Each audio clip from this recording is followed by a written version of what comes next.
and welcome. You're watching UATV News with me, Ksenia Bugay.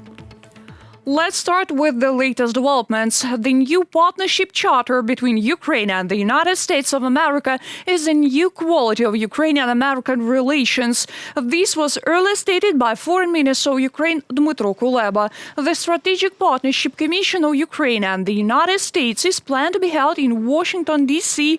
on November 10th. During the meeting, U.S. Secretary of State Antony Blinken and Ukrainian Foreign Minister Dmytro Kuleba are going to sign a new strategic partnership charter. The U.S.-Ukraine bilateral relationship has strengthened and matured, resulting in the need to refresh the charter to address the challenges of the 21st century and to reflect the elevated bilateral partnership we have with Ukraine. With the new charter, the United States and Ukraine intend to continue to advance the bilateral priorities set forth in the September 1 joint statement on U.S.-Ukraine strategic partnership. Memorandum of cooperation has been signed between the National Guard of Ukraine and the U.S. state of California. It is designed to promote interaction between units, training of personnel, and exchange of experience. Within its framework, they plan to send our guardsmen to study in the United States. In turn, the American colleagues will familiarize themselves with the service in Ukraine. In addition, it is planned to develop the infrastructure of the International Interdepartmental Training Center for the units of the National Guard of Ukraine and to exchange experience in the use of aviation in emergency situations. We are expanding our aviation capabilities this year. In particular, the Ministry of Internal Affairs will receive 55 helicopters manufactured by Airbus. Therefore, I think it will be very valuable for us to find communication regarding the effective use of this fleet in saving lives of Ukrainians. We are looking to expand the manner in which we conduct training events beyond what we've historically done, which are usually small numbers of either Ukrainians coming to California or Californians going to Ukraine. And of course, we'll continue to do that, but we are also exploring this concept that General Balan mentioned of sending larger formations back and forth to train together. In order to return the occupied Crimea and stop Russian aggression in Donbass, Ukraine needs to improve the country's defense capabilities. This was stated by the newly appointed Defense Minister Oleksiy Reznikov. According to him, the international partners helped to provide the Ukrainian army with effective weapons. At the end of October, Ukraine received the Javelin complexes from the United States, ammunition and medical equipment. At the same time, the Ukrainian defense industry also has something to offer the armed forces. At the plant in Shostka of the Sumy region, a full cycle of production of unique ammunition was launched. According to the designers, their grenades even surpass foreign ones in quality. For the first time, journalists managed to get into a close production. The VOG-17V grenade for an automatic grenade launcher is a unique Ukrainian development. Previously, similar shells were purchased from European countries. However, according to experts, the Ukrainian analog is superior to foreign samples. The Ukroboronprom and the Ministry of Defense of Ukraine are ready to purchase here more than 1 million VOG-17 grenades. I am informed about the needs of the army. We should work exclusively for the Ukrainian army for the next 3 years. Will there be a reserve or an opportunity? Of course, some 7 countries manufacture ammunition of a kind. Here, the requirements for security, for the placement of premises, for the work of people are very high. The grenade has already passed the checks required. The projectile has a self-destruct function even when it meets the snow or on the vent of a ricochet. All components for the grenade are produced at the same plant in Shostka city. Materials for VOG-17 are mainly of Ukrainian production. The production personnel here has the highest qualification. Those are people who know and worked with microbiology, who were engaged in molecular chemistry, people who were engaged in the development and formation of pyrocompositions and the recipes of explosives all their lives. They all work here. We spend years on it, and not only we but also other world companies. We create a component that is most effective in terms of composition when applied. The range of the grenade is about 2 kilometers and the radius of destruction is 7 meters. However, this is only the beginning. At the Impulse plant, they announced the production of several more shells of Ukrainian design. Reported by Larisa Zubenko and Ksenia Bugay, UATV News. At a time when Russia spends enormous funds on propaganda and disinformation, the ability to identify it and fight is more important than ever. This was discussed today at the Donbas Media Forum in Kyiv. It is held for the 7th year already, and our sister channel Dom is its information partner. The forum provides an opportunity to discuss the problems of the profession in the region and also establish the communication lost in our community, so to say. But this is only an impression, and our presence here in the studio is a sign that our struggle is still continuing, and our forum is an example of the struggle. Media literacy, fight against disinformation, those are the two topics that are of strategic priority for the ministry. And the national project on media literacy, the filter that the ministry launched, in particular the Media Literacy Week, which was held a week ago, and the fight against disinformation, it all continues.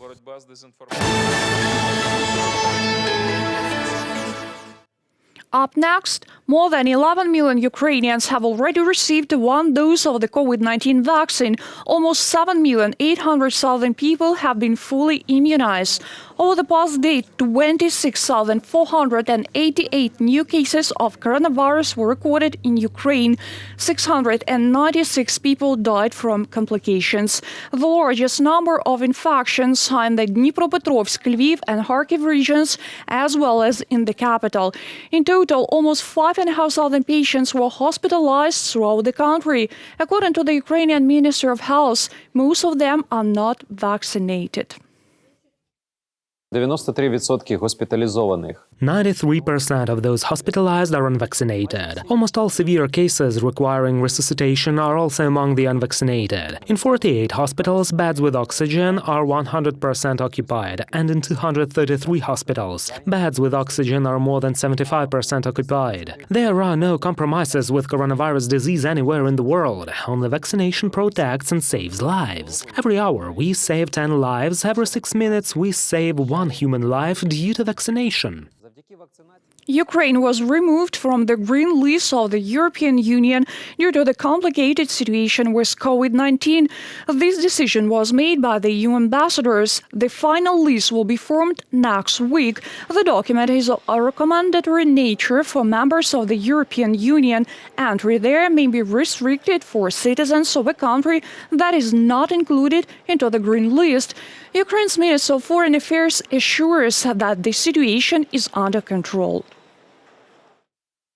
After Ukraine is excluded from the EU Green List, there will be no total closure of the EU borders. This is a recommendation, while the final decisions will be made by each individual EU member state. The Ukrainian Foreign Ministry is actively working with partners to preserve maximum freedom of travel for Ukrainians. Dmytro Kuleba, Minister of Foreign Affairs of Ukraine, on Twitter. Unvaccinated Ukrainian officials and teachers face suspension from work starting November 8th in case they refuse to vaccinate. According to the decree of the Cabinet of Ministers, they will be able to return to perform their duties as soon as they get a jab. Before removing a person from work, the management of the enterprise must warn the employee about the legal consequences of refusing to vaccinate. Since dismissal of an employee because of lack of vaccination certificate is a violation of labor legislation.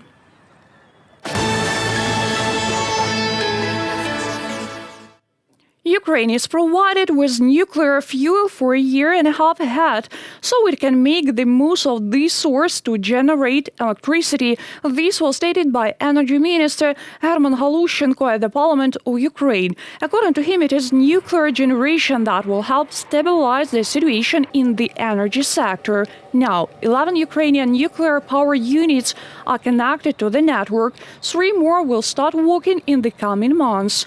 Increasing production of electricity during the current heated season is set to reduce the demand for coal by 3.5 million tons. MPs say the situation with coal in Ukraine is complicated, but the heating season will pass without problems. Вугілля на складах ТЕС та ТЕЦ не вистачає. There is not enough coal at the power plants now. We're already having the results of this shortcoming, which Russia has very successfully taken advantage of. Russia on November 1st stopped importing coal to Ukraine. Also now Russia has blocked any import of coal from Kazakhstan, which was supposed to come to Ukraine through Russia. Вугілля їде. Plants will be switched to gas-power generation. There is still enough gas. Warm weather, among other things, is very conducive to this. It may be necessary to purchase more gas, and we already have those preliminary agreements with our European partners. 5 ministers were appointed on the eve by the Parliament of Ukraine. The Minister of Economy will be headed by Yulia Sviridenko. Pavlo Ryabkin will be responsible for strategic industries. Oleksiy Reznikov, on the President's request, took the post of Minister of Defense of Ukraine. NMP Irina Vereshchuk became the Minister for Reintegration of the temporarily occupied territories of Ukraine. Already next week, she plans her first walking trip to Donbass. I do hope that we will be able to go there with the Prime Minister and with the People's Deputies, and we will do everything so that reintegration takes place not on paper but in fact. We need to demonstrate and do everything so that people feel needed. We're all Ukrainians. We have a state to fight for, to hold on to. New suspicion for Viktor Yanukovych. The Office of the Prosecutor General of Ukraine accuses ex-president of Ukraine of running an organized criminal group. We're talking about the events of February 2014 on the Independence Square in Kyiv. Investigators believe that the group included senior officials from the Ministry of Internal Affairs, the Security Service of Ukraine, and the Armed Forces of Ukraine. Their actions resulted in the deaths of 76 people, more than 800 were injured.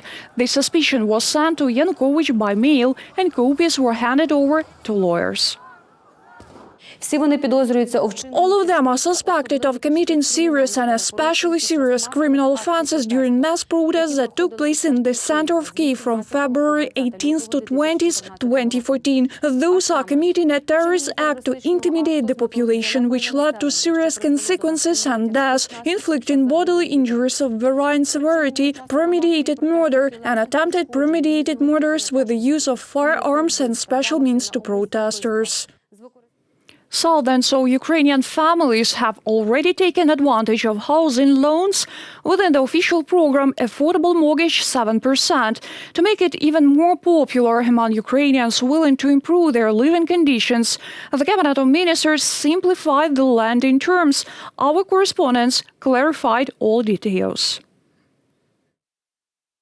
Vera and Alexander became the 1,000th signers of the state program Affordable Mortgage at 7%. They say they had been dreaming about own apartment for a long time, and finally their dream came true. We collected the documents quickly and quickly dared to take a loan, but we were looking where and what for a long time. We have been renting in Kyiv for quite a long time, and we have already calculated that during this time one could pay for half of an apartment.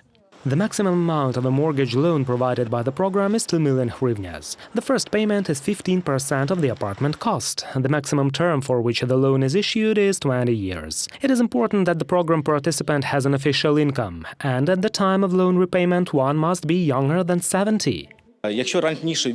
Given earlier the building one wanted to buy, a flat, it shouldn't have been older than 3 years. Now it is an issue for the whole Ukraine, while for 4 of our cities, with a population more than 1 million, it makes 10 years. All these changes should speed up the program and upscale it as never before.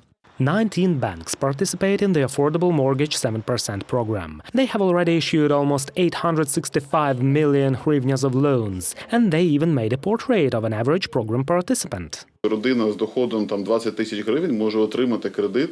A family with a total monthly income of 20,000 hryvnias, that is some $660, can get a loan to buy an apartment. It seems to me that the conditions that are proposed now are outstanding. Until the end of this year, the Minister of Finance promises to launch a new instrument for housing loans, cash leasing at 5%. This is an opportunity for Ukrainians to buy their own home when having a salary lower than required by the terms of the Affordable Mortgage Program.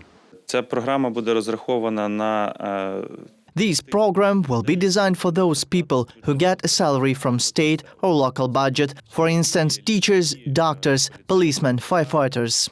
Officials also noted that thanks to the Affordable Mortgage 7% program, home lending market revived for the first time in many years. This is because mortgages have become truly affordable and, just as important, secure. Reported by Vadim Kramer and Yulia Bardish, UATV News. What's going on in Ukraine? How does the president and his team work? What reforms are being implemented in the country? One can learn more about the work of the head of the state from the Open Digest newsletter. The new communication channel was presented at the office of the President of Ukraine. Ukrainians, diasporas abroad, foreign partners will be able to receive complete and reliable information about key events in Ukrainian and in English. This is extremely important in the context of ongoing Russian aggression against Ukraine and the dominance of the Kremlin fakes in the information field. Для того, щоб дійсно In order for everyone in Ukraine and abroad to hear the truth, because it is the truth that must be told in relation to everything happening in Ukraine. Because unfortunately, we are witnessing large-scale attacks and misinformation which are heard both from the Russian Federation and unfortunately from some politicians in Ukraine.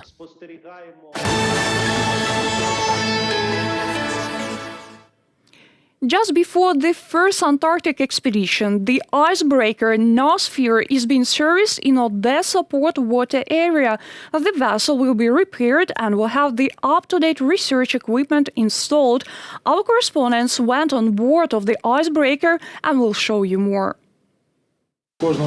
Each member of the crew has a nameplate for a napkin to put. If one is an engineer, one makes it on the form of a knot. This is how the officer's canteen of the now Ukrainian icebreaker Noosphere looks like. Only a postage stamp with a portrait of Queen Elizabeth II reminds of its previous owner, the United Kingdom. The research vessel will now sail exclusively under the Ukrainian flag and help our polar explorers at the Antarctic station Academician Vernadsky.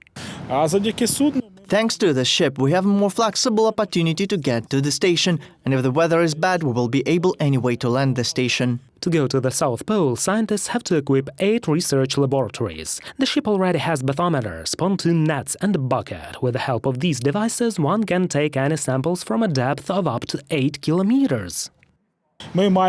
For example, we have the opportunity to see the real time, the perimeters. It is fixing when we move down a scientific device, not just lower it on the rope, but lower it on the cable. Biologists research microorganisms and chemists study water composition with its help. Ukrainian icebreaker can accommodate about 30 crew members and 50 scientists. The National Antarctic Center says they had been waiting for such a boat for almost 20 years. Just a few months ago, there was not a single research vessel operating in Ukraine. Exactly 6 months ago, there were 0 of them. She opens for us the way to the world ocean and great scientific discoveries and great economic investments. Before the new year, the icebreaker Noosphere has to undergo full maintenance. The laboratories have to be equipped with all the necessary equipment, and at the beginning of 2022 she will start her first expedition to Antarctica. During this trip, the Ukrainian team will be accompanied by British scientists. Reported by Vadim Kramer, Anastasia Lisova, Bogdan Sivko and Nikita Babenko, UATV News. That was our final story. More updates on our official website, YouTube, Facebook and Twitter pages. Stay healthy and take care of yourself.